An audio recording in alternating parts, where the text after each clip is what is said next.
जय हिंद साथियों। मैं राजकुमार, आम आदमी पार्टी जिला अध्यक्ष जमुई। आज बात कर रहे हैं विक्रमशिला पुल का। महज 9 साल भी नहीं हुआ है और 16 करोड़ के लागत से यह पुल का निर्माण हुआ था। और आज देखिए, इस पुल का पिलर कबड़ रहा है और पुल गिरने की स्थिति में है। तो पूरी तरह यह पुल भ्रष्टाचार का भेंट चढ़ चुका है और बिहार में डबल इंजन की सरकार है। भाजपा जदयू एनडीए की सरकार है और देखिए कैसा भ्रष्टाचार होता है। और आए दिन बिहार में लगभग कहीं न कहीं पुल गिरता ही रहता है और कितने मजदूर दब के मर जाते हैं। लेकिन आज तक कोई जांच अंतिम छोर तक नहीं पहुंच पाया है, क्योंकि यहाँ भाजपा की सरकार है और जांच एजेंसी भी भाजपा का है। तो इसमें जांच कुछ होता नहीं है। इसमें आम जनों को काफ़ी परेशानियों का सामना करना पड़ता है और आम लोगों का टैक्स का पैसा को किस प्रकार डबल इंजन की सरकार, भाजपा की सरकार बंदर बांट करती है और लोगों को ठगती है। तो यह सब सामने दिख रहा है कि भाजपा का विकास का मॉडल क्या है, भाजपा जनता के लिए क्या काम करती है। ये पुल से ही पता चल रहा है कि बिहार में कितना भ्रष्टाचार व्याप्त है। चाहे वो पुल पुलिया का मामला हो, चाहे अन्य किसी क्षेत्र का मामला हो, वो बिहार में पूरी तरह भ्रष्टाचार में ये सरकार संलिप्त है। और इस सरकार से आम लोगों को कोई बेनिफिट नहीं मिल पा रहा है, क्योंकि आम लोगों को जो सुविधाएं मिलनी चाहिए वो सुविधाएं सिर्फ जुमलों में दिया जाता है, जमीन पे नहीं होता है। उसका जीता जागता उदाहरण आपका विक्रमशिला पुल है। पिछले दिनों पटना में पुल गिर गया। पूरे बिहार में कहीं ना कहीं हमेशा पुल गिरते रहता है और जांच होते रहता है और कहीं कुछ आउटपुट निकल के सामने नहीं आता है। ना ही किसी अधिकारी को, ना ही निर्माण भवन निर्माण विभाग को, किसी को कहीं आज तक कुछ नहीं होता है, क्योंकि सारे लोग मिल बांट के खाते हैं। और मोदी जी का एक कहावत भी है और कहते भी हैं हर चुनाव में कि ना खाऊंगा ना खाने दूंगा। लेकिन ये सब चीज़ें सिर्फ चुनाव में कहने के लिए अच्छा है, क्योंकि जीता जागता उदाहरण आपके सामने है। जो इस वीडियो में आप लोग देख रहे हैं किस प्रकार भ्रष्टाचार पूरे बिहार में व्याप्त है।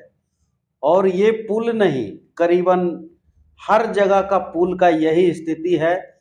और बिहार सरकार के द्वारा जितने भी योजनाएं चल रही है वो सारे भ्रष्टाचार में संलिप्त है। चाहे वो भवन निर्माण का हो, चाहे पुल निर्माण का हो, या किसी अन्य क्षेत्र का हो, बिहार सरकार पूरी तरह भ्रष्टाचार में संलिप्त है और जनता इससे काफ़ी परेशान है। जनता बहुत ही परेशान है और जनता ऊब चुकी है। तो आने वाले समय में जनता इसका जवाब देगी।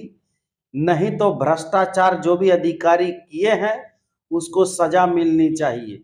नहीं तो आने वाले समय में इसका जवाब जनता देगी। जय हिंद। आप इस बात का अंदाजा लगा सकते हैं कि हालात कैसे हैं और कितनी चिंताजनक स्थिति है, जहां पर ये एक इस पूरे क्षेत्र को एक तरफ से दूसरी तरफ जोड़ने के लिए ये सबसे महत्वपूर्ण पुल विक्रमशिला पुल, जिस पर इस वक्त ये 3 पिलर जो हैं वो कहीं ना कहीं सवाल भी उठा रहे कि आखिर 16 करोड़ की लागत से जिसका पुनरुद्धार हुआ वो किस स्तर का काम किया गया कि 9 साल भी नहीं हुए और इस तरीके से यहां पर ये जो प्रोटेक्शन वॉल है वो टूट जाता है। एक के तो प्रोटेक्शन वॉल गायब ही हो गए हैं, दूसरा देखिए हवा में लटका हुआ भी आपको दिख रहा होगा और इसीलिए अब पूरा का पूरा दबाव पिलर पर आ रहा है, जो सबसे ज्यादा चिंता का विषय। जिलाधिकारी हालांकि कह रहे हैं कि भाई आपने संज्ञान में लाया है तो इस पर जांच करने के लिए टीम जाएगी और जांच करने के बाद जो रिपोर्ट आएगी उस आधार पर कार्रवाई होगी। लेकिन सवाल ये कि आखिर ये एक दिन की स्थिति है नहीं, आखिर मॉनिटरिंग क्या नहीं होती है ऐसे निर्माण की? क्या ऐसे पुल को लेकर सुरक्षा के लिए जो मानक पहले से तय हैं उस स्तर पर यहां पर लापरवाही नहीं हुई? इन तमाम सवालों का जवाब देने के लिए फिलहाल कोई तैयार नहीं है। पुल निर्माण विभाग भी इस वक्त इसे लेकर कोई बयान देने से बच रहा है, लेकिन देखना होगा कि इस पर कार्रवाई कब होती है। आवाजाही करने वाले लोग जरूर अब डर रहे हैं कि आखिर अगर ये पुल कहीं से भी पिलर पर उस पर दबाव आता है या कोई घटना हो जाती है तो फिर ये एक इसे लेकर कौन जवाबदेह होगा और इसे वक्त रहते दुरुस्त क्यों नहीं किया गया, टूटने का इंतजार क्यों किया जा रहा था? एक साथ ये तीनों पिलर तो ध्वस्त हुए नहीं होंगे, जो इनका प्रोटेक्शन वॉल कह लीजिए, ये पिलर के चारों तरफ जो घेरा आपको दिख रहा है ये प्रोटेक्शन वॉल है जो पानी के दबाव को बर्दाश्त करता है, पानी के थपेड़ों को बर्दाश्त करता है, आंधी तूफान और मिट्टी जो धीरे धीरे यहां से खिसकती है उसे बचाने का काम करती है। लेकिन इसके बावजूद अब देखना होगा कि कार्रवाई कब शुरू होती है और यहां पर इस प्रोटेक्शन वॉल का निर्माण किस रूप में शुरू किया जाता है। 1 मिनट रुकवाइएगा सर यहाँ पर। और संवाददाता आशीष हमारे साथ इस वक्त एक बार फिर से जुड़ चुके हैं। आशीष, चूंकि अधिकारी आप कह रहे हैं कि जो पुल निर्माण विभाग है उसकी तरफ से कोई जवाब देने को तैयार नहीं है, किसी की तरफ से रिस्पांस नहीं आ रहा है, लेकिन जिलाधिकारी ने जांच की बात की, तो टीम को लेकर कोई जानकारी मिल रही है कि ठीक है संज्ञान में आने के बाद टीम पहुंच रही है 1 घंटे में, 2 घंटे में, कब? जी, जो टीम जो है हमको मेरे उम्मीद से जो है जो जिलाधिकारी ने अभी बातें कही है उसके अनुसार जो है अब से थोड़ी देर के बाद जो है टीम वहाँ मौके पर पहुंचेगी और वहाँ जांच शुरू की जाएगी। नाव से वहाँ पर जाना होगा टीम को, टीम वहाँ नाव से जाएगी और वहाँ पर जांच करेगी कि आखिर इसमें आगे अब क्या किया जा सकता है और किस तरह से इसको फिर से वहाँ पर प्रोटेक्शन वॉल जो है स्ट्रक्चर जो है उसको बनाया जाएगा। तो कहा जा सकता है कि अब जो है जिलाधिकारी के द्वारा जो है पुल निर्माण विभाग के अधिकारियों को बताया गया है इसको लेकर और अब से कुछ ही देर के बाद आशीष कोई मॉनिटरिंग चैनल नहीं है जो ऐसे पुलों को लेकर, इन प्रोटेक्शन वॉल्स को लेकर या दरार को लेकर नजर रखता हो कि भाई ये क्या सही स्थिति में है या नहीं है? जी, मैं बता दूं कि 2001 में लालू यादव, राबड़ी देवी जिस समय मुख्यमंत्री थे उस समय इसका उद्घाटन हुआ था और उसके बाद जो है 16-17 में जो है इसकी देख रेख की गई थी और मरम्मती का काम किया गया था, लेकिन उसके बाद से आज तक इस पर फिर कोई कार्य नहीं किया गया मरम्मती को लेकर और ना ही कोई जो ठोस मॉनिटरिंग होती है वो ही कहीं नजर आई, जबकि लाखों लोग इस पुल से गुजरते हैं और उस पार के लोग और इस पार के लोग जो है आवाजाही लगातार इस पुल के द्वारा करते हैं। पटना जाने के लिए ज्यादातर लोग जो है इसी पुल होते होकर गुजरकर, बिल्कुल सवाल तो इसीलिए आशीष की यहाँ से तमाम जिला अधिकारी गुजर रहे हैं, नेतागण गुजर रहे हैं, लेकिन क्या टूटने तक का और इस प्रोटेक्शन वॉल के हटने तक का इंतजार किया जा रहा था क्या? जरा आशीष हमारे दर्शकों को ये भी बताइए कि ये जो प्रोटेक्शन वॉल है ये कितना महत्वपूर्ण हो जाता है ऐसे स्ट्रक्चर की सुरक्षा के लिए? ये देखिए, जो प्रोटेक्शन वॉल जो है ये दिया जाता है कि अगर कोई पिलर में काम करना हो तो पिलर में वहां पर लोग बीच में जाकर काम कर सकते हैं पिलर में। वहीं जो गंगा का रेत होता है या कोई नाव होती है वो डायरेक्ट जो है पिलर में ना टकराए जिससे कि क्षतिग्रस्त हो, और अगर डायरेक्ट पिलर में टकराएगी तो पुल पर खतरा मर जाएगा। और रेत जो होता है पानी का, वो तेज धार जो होती है वो डायरेक्ट जो है पिलर में ना टकराए, जिससे कि पिलर को कोई खतरा हो। तो कहा जा सकता है कि मुख्य काम जो होता है ये प्रोटेक्शन वाल का होता है, जिसके कारण जो है पिलर की सुरक्षा की जाती है।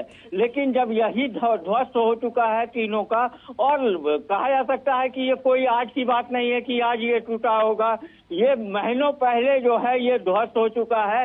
लेकिन जब आज हम लोगों ने इस खबर को दिखाया है और जिलाधिकारी को ये संज्ञान में लाया गया है, उसके बाद जो है जांच की बात कही गई है कि वहां पर टीम जाके जांच करेगी। तो इतने दिनों से पहले अगर ये टूटा होगा, हो सकता है 5 महीने 6 महीने पहले टूटा होगा, तो आज तक ना तो अधिकारियों का ध्यान इस पर गया और ना पुल निर्माण निगम जो इसकी देखरेख के लिए जिम्मेदार है उसके किसी अधिकारी ने इस पर नजर दौड़ाई है। बिल्कुल आशीष, बने रहिए हमारे